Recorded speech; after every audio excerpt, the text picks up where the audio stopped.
រដ្ឋាភិបាលអេរ៉ង់បង្ក្រាបលើមហាបាតកម្មកាន់តែគ្មានមេត្តាបណ្ដាលឲ្យអ្នកស្លាប់កើនដល់ជាង500នាក់ហើយរាប់ម៉ឺននាក់ត្រូវបានចាប់ខ្លួនក្រុមអង្គការសិទ្ធិមនុស្សបានទម្លាយដឹងការពីថ្ងៃអាទិត្យទី11ខែមករាឆ្នាំ2026ចំនួនអ្នកស្លាប់នៅក្នុងមហាបាតកម្មនៅប្រទេសអេរ៉ង់បានកើនឡើងដល់ជាង500នាក់ហើយខណៈដែលរដ្ឋាភិបាលអេរ៉ង់បានបង្កើនការបង្ក្រាបកាន់តែគ្មានមេត្តានិងភាពតានតឹងជាមួយសហរដ្ឋអាមេរិកកាន់តែឡើងកម្ដៅនេះបើយោងតាមការចុះផ្សាយរបស់ទីភ្នាក់ងារព័ត៌មាន Reuters នៅថ្ងៃច័ន្ទទី12ខែមករាឆ្នាំ2026នេះអង្គការសិទ្ធិមនុស្ស HRANA ដែលមានមូលដ្ឋាននៅសហរដ្ឋអាមេរិកបានទម្លាយដឹងថាបាតកោ490នាក់និងមន្ត្រីសន្តិសុខ48នាក់បានបាត់បង់ជីវិតហើយបាតកររហូតដល់ទៅជាង 1600 នាក់ត្រូវបានចាប់ខ្លួនចាប់តាំងពីភាពចលាចលបានចាប់ផ្ដើមនៅចុងខែធ្នូឆ្នាំ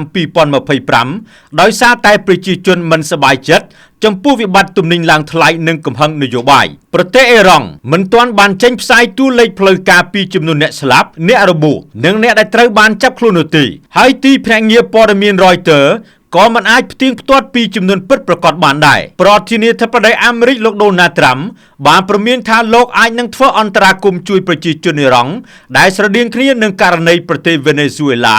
ដែលប្រសិនបើរដ្ឋាភិបាលអេរ៉ង់នៅតែបន្តប្រើកម្លាំងប្រដាប់អាវុធបង្ក្រាបបាតកោកាន់តែគ្មានមេត្តាទន្ទឹមនេះមេដឹកនាំកំពូលរបស់អេរ៉ង់លោកអាយ៉ាតុលឡោះអាលីខាមីនីបានគម្រាមវាយប្រហារមូលដ្ឋានទ័ពរបស់សហរដ្ឋអាមេរិកប្រសិនបើអេរ៉ង់រងការវាយប្រហារមន្ត្រីអាមេរិកបានទម្លាយប្រាប់ទីភ្នាក់ងារសារព័ត៌មាន Reuters កាលពីថ្ងៃអាទិត្យទី11ខែមករាឆ្នាំ2026ថាលោកដូណាល់ត្រាំក្រុងកោះប្រជុំក្រុមប្រឹក្សាជាន់ខ្ពស់នៅថ្ងៃអង្គារទី13ខែមករាដើម្បីពិភាក្សាអំពីជម្រើសវិធានការសម្រាប់ប្រទេសអេរ៉ង់កាសែត Wall Street Journal បានរាយការណ៍ថាជំរឿវិធានការរបស់ប្រធានាធិបតីអាមេរិកលោកដូណាល់ត្រាំរួមមានការវាយប្រហារដោយយោធាការប្រើប្រាស់អាវុធសម្ងាត់តាមអ៊ីនធឺណិតការពង្រីកការដាក់ទណ្ឌកម្មនិងការផ្តល់ជំនួយតាមប្រព័ន្ធអនឡាញឬអ៊ីនធឺណិតដល់ប្រភពប្រឆាំងរដ្ឋាភិបាលអេរ៉ង់ផងដែរក្រុមមន្ត្រីអេរ៉ង់បានចោទប្រកាន់ដោយចំថាចលាចលមហាបាតកម្មនៅអេរ៉ង់គឺផ្ទុះឡើងដោយសារសហរដ្ឋអាមេរិកនិងអ៊ីស្រាអែលជាអ្នកនៅពីក្រោយខ្នងហើយបានអំពាវនាវឲ្យប្រមូលផ្ដុំចលនាទូទាំងប្រទេសដើម្បីគ្រប់គ្រងរដ្ឋាភិបាលយោងតាមសេចក្តីរាយការណ៍ឲ្យដឹងថាអ៊ីនធឺណិតត្រូវបានបិទ